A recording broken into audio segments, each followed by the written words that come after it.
Magistrate की मौजूदगी में ये सभी 5 लोगों के सैंपल जो है वो कलेक्ट किए गए। मृतक की मां, पिता, भाई का सैंपल, साथ ही साथ 2 मामा का भी सैंपल लिया गया है और कुल 5 लोगों के डीएनए सैंपल। इस वक्त जो बड़ी जानकारी सामने आ रही है, नीट छात्रा मौत मामले से जुड़ी हुई मजिस्ट्रेट की मौजूदगी में डीएनए के लिए ये सैंपल 5 लोगों के लिए गए हैं, जिसमें मृतका की मां, पिता, भाई और मामा शामिल बताए जाते हैं। तो इस वक्त ये बड़ी खबर एफएसएल की तरफ से जो डीएनए जांच की बात कही जा रही थी, उस डीएनए जांच में सैंपल्स कलेक्शन का काम शुरू कर दिया गया है। 5 लोगों के डीएनए के लिए ब्लड सैंपल्स लिए गए हैं और अब सैंपल की जांच की जाएगी, डीएनए मैच कराया जाएगा। मृतका की मां, पिता, भाई के सैंपल के साथ 2 मामा, उन दोनों मामा के सैंपल भी लिए गए हैं। तो नीट छात्रा मौत मामले में इस वक्त की सबसे बड़ी जानकारी और अपडेटेड जानकारी यही कि डीएनए सैंपल, जिसकी बार बार बात कही जा रही थी कि क्या डीएनए जांच होगी, डीएनए जांच के लिए सैंपल्स लिए जाएंगे और इस डीएनए जांच के दायरे में कौन कौन से लोग आने वाले हैं। तो बड़ी खबर यही कि 5 लोगों के सैंपल कलेक्ट किए गए हैं और संवाददाता अमित हमारे साथ इस वक्त सीधे लाइव जुड़ रहे हैं। अमित, जरा ये बताइए कि 5 लोगों के डीएनए सैंपल कलेक्ट किए गए हैं, जिनमें परिवार के करीबी मां, पिता, भाई और मामा के नाम शामिल बताए जा रहे हैं।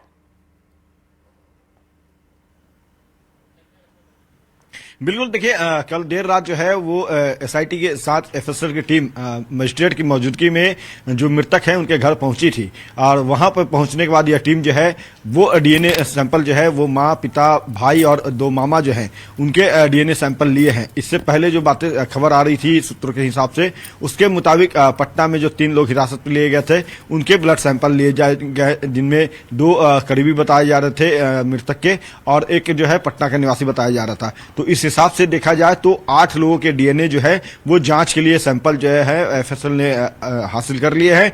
बाकी के साथ चूंकि जो हमारे सोर्सेज जो है उन्होंने बताया कि 15 लोगों की सूची जो है वो बनाया गया है और इसमें जो है हॉस्टल के जो संचालक के बेटे हैं, उसके अलावा मनीष रंजन जो है जो फिलहाल जेल में बंद है, उन सभी का डीएनए सैंपल लेना है। 15 लोगों की सूची में से 8 लोगों के सैंपल जो है वो कलेक्ट कर लिए गए हैं। मनीष रंजन जो है उनके डीएनए जांच के लिए कोर्ट से चूंकि अनुमति लेनी पड़ेगी, न्यायिक हिरासत में वो हैं, बेऊर जेल में बंद है, तो उनके डीएनए जांच के लिए कोर्ट से अनुमति लेनी पड़ेगी और मजिस्ट्रेट की मौजूदगी में भी उनके डीएनए सैंपल जो है लेने के लिए टीम जाएगी।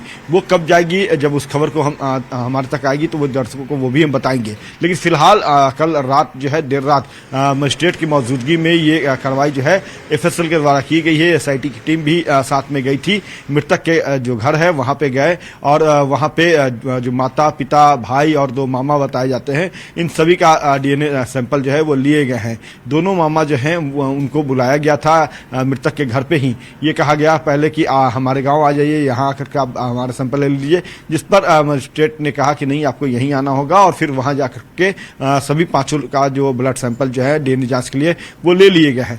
तो ये सवाल ये है कि जो सैंपल कलेक्ट किए गए हैं, इन सैंपल्स की रिपोर्ट कितने दिनों में आएगी? क्योंकि ये बहुत महत्वपूर्ण कड़ी हो जाती है जब जांच डीएनए तक पहुंच गई है, तो इससे बहुत कुछ खुलकर सामने आ पाएगा। तो रिपोर्ट कब तक आने की संभावना जाहिर की जा रही है?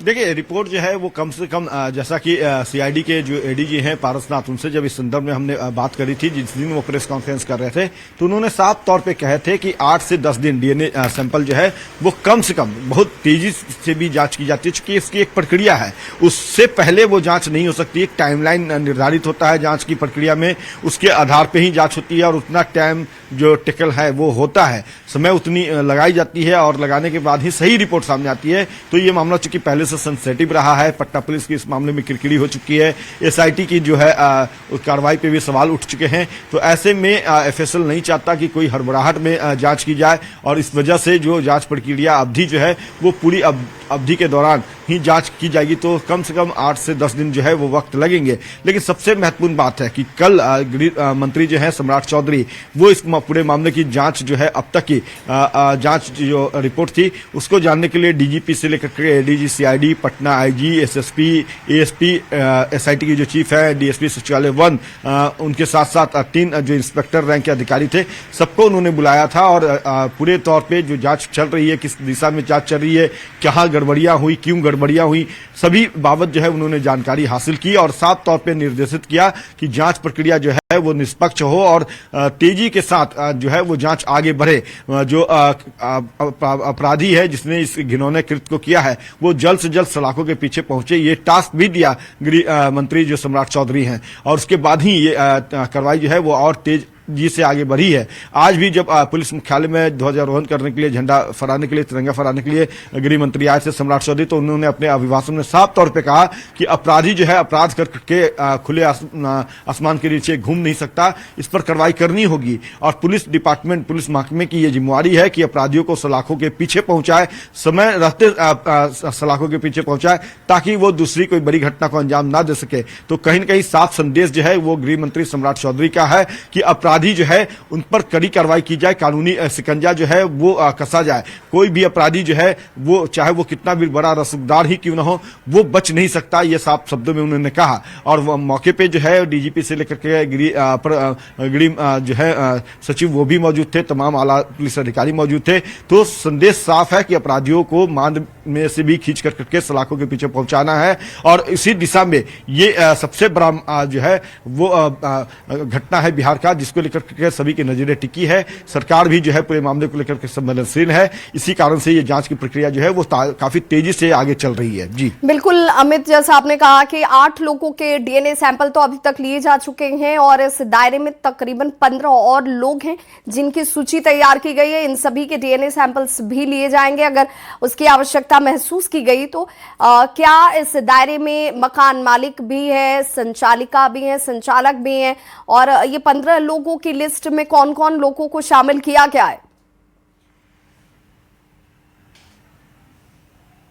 देखिए, जैसा हमने बताया 8 लोगों के संदर्भ में जिनके डीएनए सैंपल लिए गए हैं। बाकी के जो होटल संचालिका हैं उनका बेटा मनीष रंजन, जिसके संदर्भ में हमने बताया कि बेउर जेल में बंद है, उसके भी डीएनए जांच लिए जाएंगे। उसके अलावा जो हॉस्टल में और जो कर्मी थे उनके भी डीएनए जांच के लिए सैंपल लिए जाएंगे।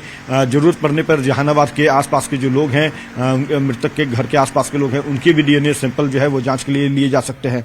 तो 15 लोगों की लिस्ट जो है तैयार की गई है। हालांकि नाम जो है वो चूंकि प्रोटोकॉल के तहत जो है उस नाम को हम खुलासा नहीं कर सकते, जानकारियां हैं लेकिन हम बता नहीं सकते कि वो कौन कौन से लोग हैं। जब परिजन की जहां तक बात है तो उनके सैंपल लिए गए हैं, इस संदर्भ में हम जानकारी दे रहे हैं। बिल्कुल अमित, आप इस बड़ी खबर पर नजर बना के रखिए। फिलहाल इस जानकारी के लिए बहुत बहुत शुक्रिया। तो बिल्कुल जो एक प्रोटोकॉल है उसका पालन इस वक्त किया जा रहा है और जांच के दायरे में और भी कई लोग जो हैं वो सामने आते हुए और इस वजह से पुलिस जो है बहुत इस वक्त फूंक फूंक कर कदम बढ़ा रही है। एफएसएल की तरफ से जो कार्रवाई इस वक्त डीएनए टेस्ट के दायरे तक पहुंच चुकी है उसमें 8 लोगों के सैंपल अभी तक लिए जा चुके हैं।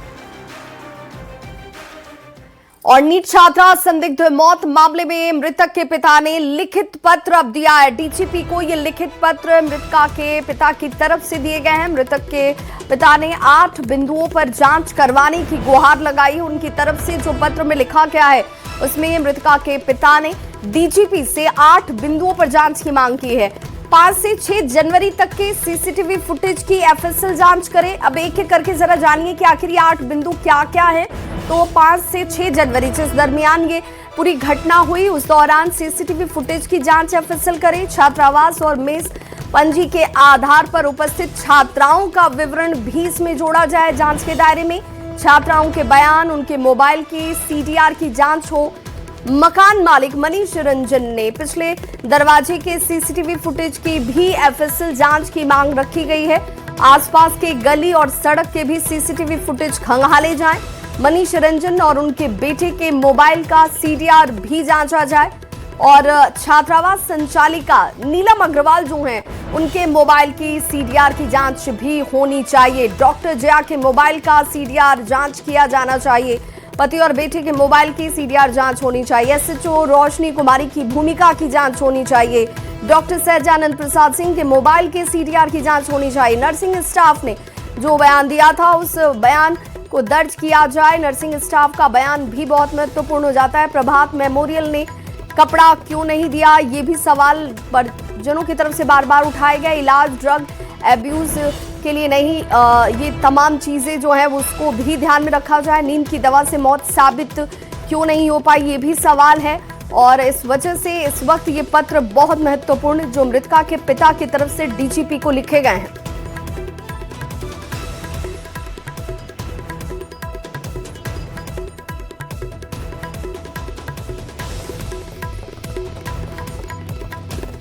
इधर केंद्रीय मंत्री चिराग पासवान ने यह भी कहा है कि इस मामले में किसी भी दोषी को बख्शा नहीं जाएगा। सरकार नीट छात्रा के मामले को लेकर बहुत गंभीर है और पुलिस पूरी मुस्तैदी के साथ काम कर रही है। चिराग पासवान केंद्रीय खाद्य प्रसंस्करण मंत्री की तरफ से इसे बहुत गंभीर और संवेदनशील बताया गया। मानिए कि बिहार सरकार पूरी ईमानदारी और पूरी तत्परता के साथ इस बात को सुनिश्चित कर रही है और जिन सबूतों को मिटाने का काम किया जा रहा है, बल्कि उन सबूतों को इकट्ठा करके सुनिश्चित किया जा रहा है कि आरोपी किसी भी वजह से छूटने ना पाए। बिहार सरकार, गृह मंत्री सम्राट जी से भी मेरी इस विषय को लेकर मेरी बातचीत हुई है और निरंतरता में हो रही है। ये विश्वास परिवार को भी, जब मेरी पार्टी का प्रतिनिधि मंडल हमारे बिहार सरकार के मंत्री संजय पासवान जी के नेतृत्व में जब उनसे मुलाकात करने गया, उस वक्त भी जो जानकारी हम लोग के समक्ष आई वो भी हम लोगों ने बिहार सरकार से साझा करने का हम लोगों ने काम किया। अंतोगत्वा ये विश्वास दिलाता हूं कि जो भी दोषी हो और जितने भी दोषी होंगे, किसी को बख्शा नहीं जाएगा। कड़ी से कड़ी सजा सबको मिलेगी। अगली बड़ी खबर मधेपुरा से आ रही है, जहां 77वें गणतंत्र दिवस के मौके पर शहर के चांदनी चौक में खुलेआम मुर्गा काटे जाने का मामला सामने आया। बड़ी मात्रा में चिकन काटे जाने का वीडियो वायरल हुआ। अब आरोप ये भी है कि ये पुलिस लाइन के मेज के लिए कटवाया जा रहा था। स्थानीय लोगों ने राष्ट्रीय पर्व की मर्यादा भंग होने का आरोप लगाया और जांच की मांग की। चिकन दुकानदार और सिपाही ने इसे मेज का ऑर्डर बता दिया। प्रशासन की ओर से अब तक हालांकि कोई आधिकारिक बयान इस पर नहीं आया है। और इस वक्त मधेपुरा संवाददाता श्रीकांत राय हमारे साथ इस वक्त ज्यादा जानकारी के साथ जुड़ गए। श्रीकांत, आखिर ये पूरा मामला क्या है और इसमें कितनी सच्चाई है, क्योंकि दुकानदार का जो बयान है कि ये पुलिस में के लिए ही काटा जा रहा था। जी बिल्कुल, ये जो कि आज गणतंत्र दिवस को लेकर जो है तो इस तरफ जहाँ तरफ जो है मनाया जा रहा है, वहीं मधेपुरा के चांदनी चौक का ये मामला था और वहां पर एक वीडियो तस्वीर आया है कि उसमें पुलिस लाइन के मेज के लिए मुर्गा कटवाया जा रहा था, ऐसा वहां के दुकानदार ने ही बताया है। वहीं पर जो प्रशिक्षु सिपाही एक ऋषभ कुमार भी मौजूद थे। जब उनसे पूछा गया तो उन्होंने बताया कि हाँ, हम ये जो है हमारे मेज के लिए है और जीविका का मेज चलता है और वहीं पे हम पुलिस लाइन लेकर जा रहे हैं। पुलिस की तरफ से कोई औपचारिक बयान, आधिकारिक बयान आया है? कोई अधिकारी इस पर कुछ भी बोलने से परहेज कर रहे हैं। बहुत बहुत शुक्रिया। बड़ी खबर सिवान से, जहां सरस्वती पूजा के दौरान फायरिंग की घटना को अंजाम दिया गया। अंदर थाना क्षेत्र के पिपरा गांव में पूजा पंडाल के सामने खड़े लोगों पर बदमाशों ने अचानक से गोलियां बरसा दी और इस फायरिंग में अरुण और ओम प्रकाश नामक 2 युवक घायल हो गए। इनका इलाज सदर अस्पताल सिवान में इस वक्त जारी है। घटना बीती रात की बताई जाती है। फायरिंग के बाद गांव में अफरा तफरी और दहशत का माहौल दिखा। पुलिस मौके पर पहुंचकर फिलहाल इस मामले की जांच में जुट गई है।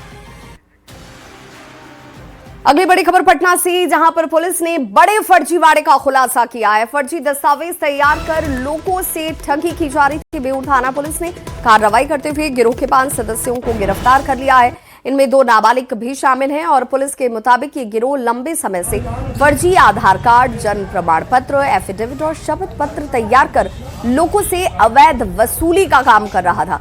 आरोपियों के पास से भारी मात्रा में फर्जी दस्तावेज, कंप्यूटर, प्रिंटर और इलेक्ट्रॉनिक सामान बरामद किए गए हैं। बड़ा फर्जी माड़ा आधार कार्ड को बनाने के नाम पर हो रहा है और इसमें 2 दुकानदार आपस में एक दूसरे के साथ मारपीट कर रहे थे और ये दोनों ही दुकानदार फर्जी एफिडेविट, आधार कार्ड एवं जन्म प्रमाण पत्र बनाने का काम करते हैं। भागलपुर से लापता 2 नाबालिग छात्राओं सोनाक्षी और जिया का 19 दिन के बाद भी कोई सुराग अब तक नहीं मिल पाया है। परिजन अनहोनी की आशंका जाहिर कर रहे हैं। मुख्यमंत्री नीतीश कुमार और गृह मंत्री सम्राट चौधरी से बच्चियों को लेकर गुहार लगा रहे हैं। पुलिस कई जिलों में हालांकि जांच की बात जरूर कह रही है, लेकिन बच्चियों की बरामदगी अभी तक नहीं हो पाई है। 19वां दिन है, इकट्ठा हुआ था एसपीडीएस में सब में। अब फेनू जो है इधर ठंडा गया है, उसका मतलब बोला कि हाँ सोर्स मिल गया है, तब मिला था। हम सोचे कि हाँ मिलेगा तो अब मिला होगा, हाँ तब ये नहीं ठंडा गया है। तब बोला कि हाँ हम जाते हैं थाना पर, बोलता है कि हाँ आपका बेटे आ गया है, आप आए हैं बोलने क्या, तो हम ही खोज के देंगे उसको, आपका ड्यूटी आप ना दीजिएगा। बड़ा बाबू है में बोलता है कि आपका बेटी मिल गया है। क्या लगता है क्या हुआ बेटी के साथ? बेटी के साथ यह हुआ होगा, चाहे बेच दिया होगा, चाहे वह पटना वाला कहानी होगा कि मार दिया होगा। हम तो आज पत्र लिखा है गृह मंत्री सम्राट चौधरी को, नीतीश कुमार को, कहेंगे अब शंका से सशंकित हो रहे हैं पूरा कि मेरा बेटी अब पता नहीं आज वो नहीं समा देना, अब कुछ सुराग नहीं मिल रहा, अब पता नहीं। बाद में बताया, शुरुआत में मामला कुछ अलग तरीके से बताया गया, बाद में उसमें कई अन्य जो चीजें जुड़ी, तो उसमें हम लोगों ने सीसीटीवी कैमरा वगैरह का जो है पूरे भागलपुर में जो भी संभावित क्षेत्र थे उसका हम लोगों ने अवलोकन किया। साथ में जमालपुर और सुल्तानगंज, समस्तीपुर, मुजफ्फरपुर, पटना और साथ में देवघर और बासुकीनाथ के आसपास जहां भी संभावित जगह था, क्योंकि वो दोनों जब साथ में निकली थी, जो कुछ बातें घर पे बताई थी, तो जो हम लोगों ने उसके आधार पे जो इनपुट और वो कलेक्ट किया था, तो उसके आधार पे हम लोगों ने छापामारी की है। खबर नालंदा से, जहां के हिलसा थाना क्षेत्र से एक बड़ी खबर सामने आई, जहां कांता हॉल के पास एक युवक हाई टेंशन टावर पर चढ़ गया और युवक के हंगामा करने की वजह से इलाके में अफरा तफरी मच गई। सूचना मिलने के बाद पुलिस यहां पर पहुंची और स्थानीय लोगों ने युवक को समझा बुझाकर नीचे उतारने की कोशिश शुरू की। युवक की पहचान हालांकि अभी भी की जा रही है और आखिर क्या वजह रही कि ये युवक इस हाई टेंशन टावर पर चढ़ गया, ये अभी तक सामने नहीं आया है। अगली बड़ी खबर आ रही है मधेपुरा से। जिले के मुरलीगंज नगर पंचायत के वार्ड संख्या 14 में रविवार शाम गैस रिसाव से एक बड़ा हादसा हो गया। चाय बनाने के दौरान चूल्हा जलाने के लिए आग जैसे ही लगाई गई, उसके बाद ये पूरी तरीके से देखिए एक हादसे में तब्दील हो जाती है घटना। एक ही परिवार के 3 लोग इसमें झुलस जाते हैं। घायलों में परिवार के मिथुन कुमार, उनकी पत्नी मंजू कुमारी और भाभी आरती देवी शामिल है। सभी को सामुदायिक स्वास्थ्य केंद्र मुरलीगंज ले जाया गया, जहां प्राथमिक इलाज कराने के बाद बेहतर उपचार के लिए हायर सेंटर रेफर किया गया। चिकित्सकों के मुताबिक तीनों की हालत खतरे से बाहर है। बच्चा चूल्हा खोल गैस निकले। अच्छा, वह गैस जो निकले रहे ने, वो बड़की छोटकी कहलकै नहीं, बड़ छोटकी गैस निकलल छै, ई कहलकै नहीं निकलल छै। ई की कहलकै आब की बारलकै से नहीं देखलिए, में कुटी आर लगबे रही। आ जेना दुख सनी उठले ने कि ई घरे में 3 टा के पकड़ लेलकै। हम छोटकी के भरि 5 के, बड़की तो भागबो कले, छोटकी गिर गेल। पति पत्नी है और एक उसके परिवार के लिए परिवार के लिए। क्या हुआ था घटना? वो घटना हुई थी कि चाय बना रहे थे, उस टाइम में गैस खुला हुआ था पहले से। तो चाय बनाने के उस टाइम में माचिस लगाए, पता नहीं था किसी को, ऑटोमेटिक आग लग गई। नवादा से बड़ी खबर, जहां 5 छात्र झुलस गए। करतब दिखाने के दौरान बताया जा रहा है कि ये 5 छात्र हादसे का शिकार हुए। 5 छात्र इस दौरान झुलस गए। 3 छात्र इस वक्त इलाज के लिए अस्पताल में भर्ती हैं। 2 छात्र मामूली रूप से झुलसे हुए थे। एक छात्र को हायर सेंटर के लिए रेफर किया गया है। वारसलीगंज के निजी स्कूल में यह घटना हुई।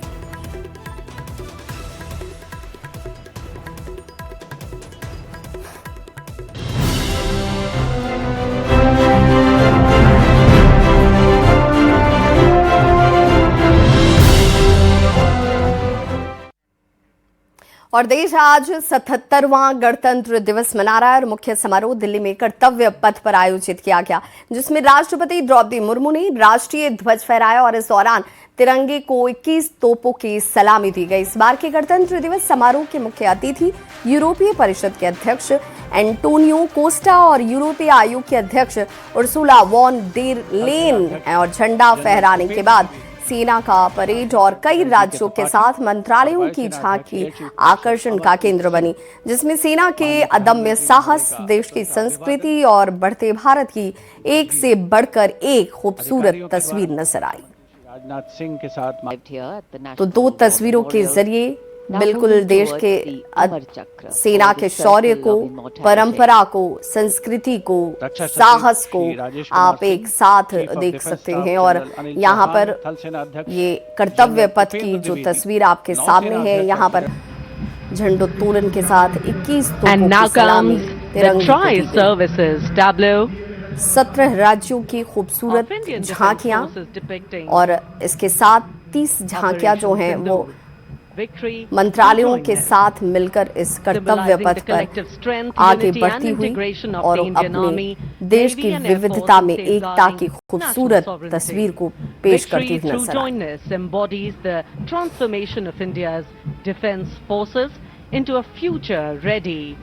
technology-driven and mission-oriented forces. परंपरा से समृद्ध विरासत West of India towards its western side. ठीक पीछे है पुडुचेरी की